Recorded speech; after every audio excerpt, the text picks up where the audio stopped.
Like many of you, I have a love-hate relationship with spell check and autocorrect.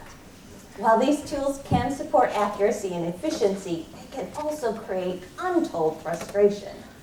What they cannot do is substitute for spelling ability. Even in this age of technology, spelling remains a critical skill because poor spellers must focus so much on writing individual words that they are less able to clearly express their ideas. Unfortunately, we don't have many effective means of determining why some students struggle with spelling. Most assessments simply evaluate right versus wrong and are based on the myth that spelling is merely a rote memory skill, when in fact it is a highly sophisticated and integrated language skill. Brain and behavioral studies document that good spellers effectively integrate 3 domains of language. For example, in order to spell the word cooked correctly requires knowledge of 1, phonology, the sounds of language. This word has the sounds k, k, and t.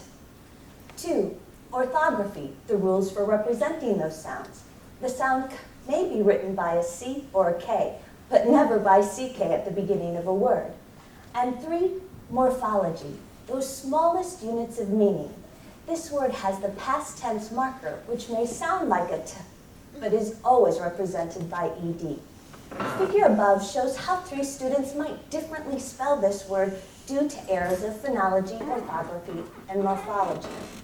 My thesis was that a spelling assessment could be created that successfully categorized different types of errors according to these domains.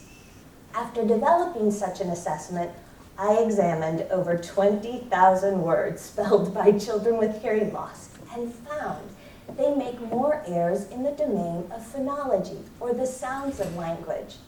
This error pattern suggests an underlying deficit in sound awareness, which is likely due to their difficulties hearing spoken language.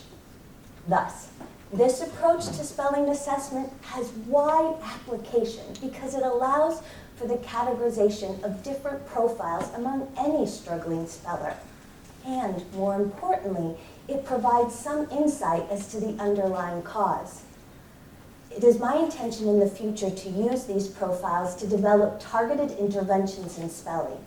That way, we can ensure that our students who struggle with spelling can worry less about writing individual words and can focus more on expressing their ideas clearly, all while having their own love-hate relationship with autocorrect.